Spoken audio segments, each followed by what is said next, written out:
Assalamualaikum warahmatullahi wabarakatuh. Hey, Harmoni, harmony, excellence, excellence, integrity. integrity. Di sini kami dari kelompok Alexander Bell, kelompok 3 akan berdiskusi tentang strategi peningkatan keamanan kekerasan seksual di lingkungan kampus. Perkenalkan, nama saya Adrian Nasifillah Draya.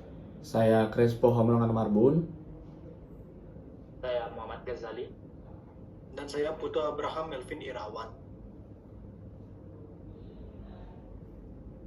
Strategi peningkatan keamanan kekerasan seksual di lingkungan kampus. Kekerasan seksual di lingkungan kampus merupakan isu serius yang perlu ditangani dengan serius. Kampus seharusnya menjadi tempat aman bagi mahasiswa untuk belajar dan berkembang. Namun sayangnya masih banyak kasus kekerasan seksual yang terjadi. Memahami kekerasan seksual di lingkungan kampus. Kekerasan seksual dapat terjadi dalam berbagai bentuk, seperti pelecehan seksual, penyerangan seksual, dan pemerkosaan. Penting untuk memahami jenis-jenis kekerasan seksual dan faktor-faktor yang dapat memicu terjadinya kekerasan seksual. Bentuk kekerasan seksual. Beberapa bentuk kekerasan seksual antara lain pelecehan seksual, penyerangan seksual, dan pemerkosaan. Faktor penyebab.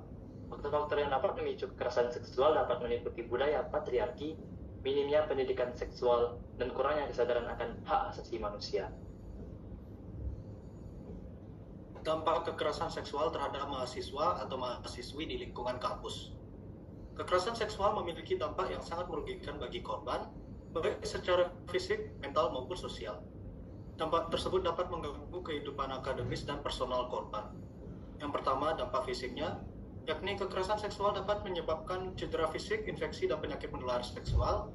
Yang kedua, dampak psikologisnya, kekerasan seksual dapat menyebabkan trauma, depresi, kecemasan, dan gangguan stres pasca trauma.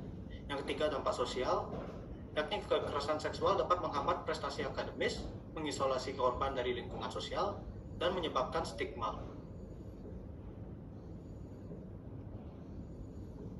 Berikut cara pencegahan kekerasan seksual di lingkungan kampus. 1.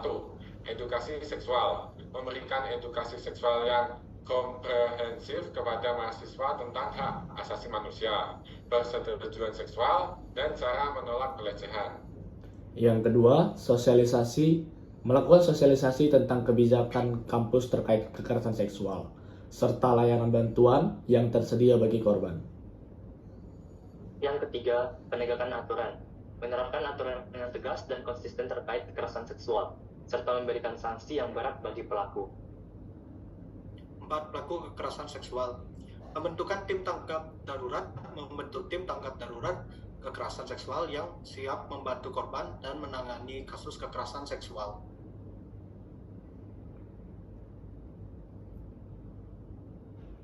Kesimpulannya, pelecehan seksual dapat terjadi dimanapun dan kapanpun.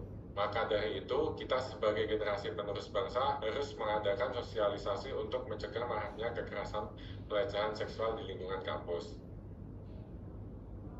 Sekian, terima kasih. Diskusi kami selesai.